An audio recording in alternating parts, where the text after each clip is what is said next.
We got a couple of 2-ish days to get into the portal. Doesn't mean you have to choose your destination. We'll clarify some of that. Time to jump into the portal.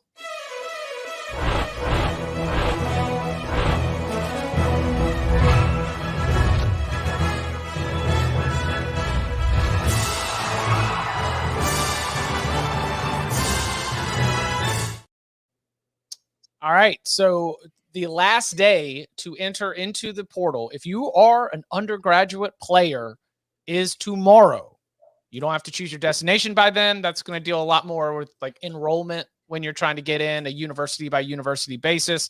But if you're a coaching staff, you'd like to be able to lock this down. Business should be closing, if not this week, in the next couple of weeks. As you try to figure out what exactly your depth chart, your roster is going to look like heading into fall camp. We've got Damian Martinez, Dylan Edwards, few different big ones to pop. Bud, which one of these portal updates do you think is the one that stands out the most to you? Well, a couple things. One, I want to point out that you said undergraduate transfer, but actually, as Nicole Auerbach was digging through some of the basketball rules the other day, she threw this out there on Twitter. Guys, they moved the graduate transfer rule up to this date as well. So interesting. Okay. It's an all-in date now. Yeah, I was not aware of that for football, and some of the guys I spoke with actually weren't either. So basketball and football communicating, yeah. So if you're a graduate guy, apparently you got to be in, as Nicole pointed out on Twitter. I would say, like, in totality, it's Miami, right?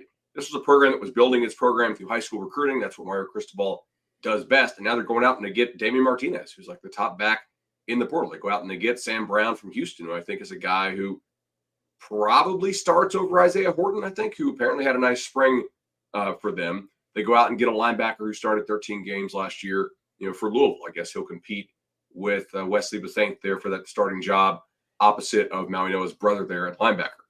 Maui Noah, the one I was talking about, is their left tackle, but obviously his brother is their starter at linebacker. They get another corner who played at Marshall. Remember, Miami's DC came from Marshall, so that's that kind of connection there. He knows the system, and it just feels like a very much like all-in year. I wonder, like, is Miami the first $20 million payroll? Just run, and I'm not saying they're there yet, but like if they land one of these Michigan State D tackles coming up, in my mind, it's hard to imagine they're not paying $20 million. Wow. I've definitely thought some teams have paid 13 or 14 before. And I thought 15 was going to kind of be like the wow number, but it's hard for me to think that they're not close to 20 if they land some of these Michigan State D linemen. Does nobody in the state of Florida recruit high schools anymore? Seriously, man. Just like if I'm just looking now, like the recruit rankings for high schoolers, not including transfers. Right. In the 2025 class, and this is just in the ACC. This isn't national. Miami's 5th in the ACC. Florida State is 10th as far as recruiting. Now, Florida State has 3 4-stars and 1 5-star. It's just the number, but it's crazy to me, like how things are shifting, particularly like in the state. What's surprising is to me, like Florida State's doing it, Miami's doing it. Is Florida doing it? Florida's been active in the portal, but I still think they're kind of, are they? I don't know. Yeah, Florida's not been as active in the portal. That they I know they feel good about the offensive lineman who they took. Mm-hmm. They took a D tackle. Slackman, I think is his name, who they think is going to be an important player for them. I think with the more limited spots that you give out in high school now, because most teams aren't signing like 28 high school kids anymore, I think you're exercising a little more patience in some of the offers you throw out in most instances. And it's weird to me too, because it's Florida. It's just like one of the states where everybody's recruiting the high schools in Florida. And it's like the Florida schools are just like, let them go out. If they're any good, we'll just bring them back later. Well, hey, that's a little bit of a new way to play the hometown discount. We're not doing it, we're not doing it right out of high school. We'll just wait until you get frustrated that somebody took some playing time from you. And then, hey, now you're going to be in the lead to be able to get them back. Like those kids who are like, it's not that cold up there. I will say the Irish came into Florida yesterday and got a nice commit out of a corner named Dallas Golden, who I like quite a bit out of the Tampa area. So, I mean, I think it'll heat up for everybody more with like the June camps, right? We've had some of the Under Armour circuit that has already happened here. Most of the school camps now are running in June. So I think a lot of it's like, hey, get the kids on campus, figure out what the market's going to look like, and then go from there. Dylan Edwards commits to Kansas State, and I had I had not really gone through to unpack all of that Dylan Edwards journey, but buddy, it was one. Guy is the second rated player from the state of Kansas in his class. Kansas State's the first one to offer him. He was committed to Kansas State until a month later when he decommitted and then committed to Notre Dame. And then just a couple months later, he decommitted again and committed to Colorado. I mean, it was a journey, but we remember he scored 4 touchdowns in that season opening win against TCU. And though he played in every game the rest of the year, his production really cooled off. I mean, Colorado's offense cooled off a little bit, but he was definitely not the featured player that he was in that season opening debut. I think we mentioned this at the end of last week, at least this being the buzz that he might be, Kansas in-state guy going back to Kansas State. Go PowerCat 24/7 Sports, Kansas State site, that doing a good job of getting the like I'm headed home, like very, very much pumping up the homecoming angle here. Tom, Avery Johnson, DJ Giddens, Dylan Edwards. What's the how do you imagine this all coming together for a Kansas State offense? I mean, I think Kansas State's going to be running the option for the most part because I mean, we have to see what Avery Johnson looks like this year. But it's like when you watched last year, like because I went back and I watched a bunch of Will Howard tape after the transfer to Ohio State, just trying to figure things out. But you would see the Avery Johnson snaps in between, and I don't recall him throwing many passes. It's a very similar situation to Alex Orji last year at Michigan, where it's like every time he was on the field, you just felt like they were going to run. So we have to see what that passing attack looks like. But running wise, they look like they're going to have, they've got plenty of options there. I think Dylan Edwards he's a good player. Like, I don't think he's an incredible player, but he's tiny. So you can't really use him as a bell cow back, but he's also very, very fast. He's very elusive. He changes direction. So the key is if you get your hands on him, you can tackle him. It's just, can you get your hands on him? That has been the problem for some. But like you mentioned, got off to a really hot start at Colorado last year. Was playing behind a not very good offensive line. And as the year went on, the production kind of started to slip. There's all sorts of reasons for it, but I think he's a good ad for Kansas State. I think they are going to be an interesting offense, but I don't think he's going to be like a superstar or anything. Yeah, it's like a very nice piece that Kansas State certainly knows what to do with. And they know, like, they're familiar with him. He knows Avery. I think it'll work out well. I don't know if he's going to be a superstar there, as Tom mentioned, because volume and his frame probably doesn't lend itself to him touching the ball 15, 20 times a game. But Kansas State definitely will scheme it up for dangerous type guys. And I think the fact they went out and got him after missing on him the first time around, I think it says something. Well, a reminder, they promoted Connor Riley. Remember, they lose Colin Klein to Texas A&M.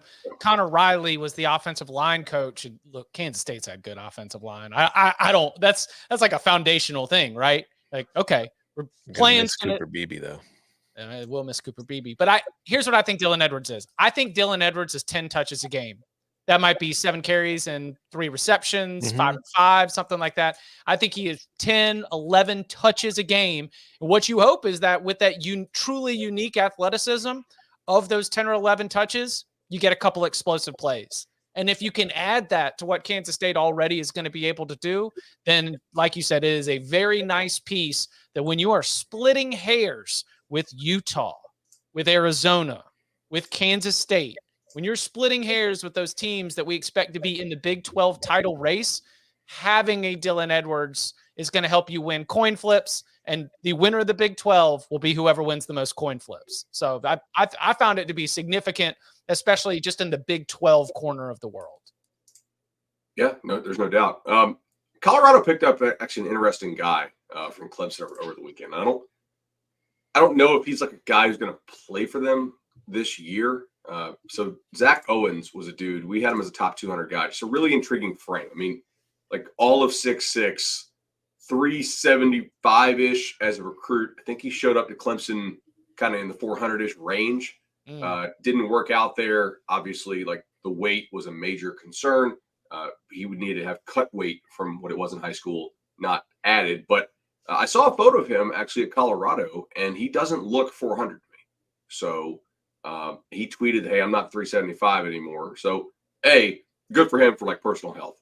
B, like kind of doubt it happens this year, but maybe next year in like 25. that's a guy who could be a piece that Colorado like normally can't get. So good job on Dion taking a chance on a guy like that. And maybe new offensive line coach Phil Lodeholt will be able to kind of slim him down and get him back on the right track. Any other transfer portal stuff before we hit a break? And then speaking of Colorado, just a quick run through some of the spring game takeaways from the weekend. Any other portal? SMU got Jared Harrison Hunt, who was a starter-ish type player for Miami last year. He was recruited by Rhett Lashley originally under the Manny Diaz staff. SMU's done a pretty nice job of figuring out which the guys who they recruited at Miami when they were there as part of the Diaz staff can probably play for them at SMU. SMU had lost a pretty good D tackle to the portal already, so this is an important job for them to fill, and I think Harrison Hunt will be a starter for them. Are you surprised we haven't seen any Ohio State quarterbacks jump in the portal? Devin Brown is the one I'm kind of surprised. I increasingly, as I talk to people who have been inside Ohio State's practices, including like the closed practices, I am coming around on the increasing possibility that Julian Sayin starts. I'm not saying it's a likelihood, but I used to have it as like a 0%. Right. But I have talked to enough people who are like, hey, man, the day I was there, that kid was the best. So, I mean, you're like scanning down on the odds board and you're like, I'd like to take a flyer today. Who's going to go low? Like I'm moving that chance. I'm moving that to the non-zero category. That is a non-zero chance that Sayin is a starter.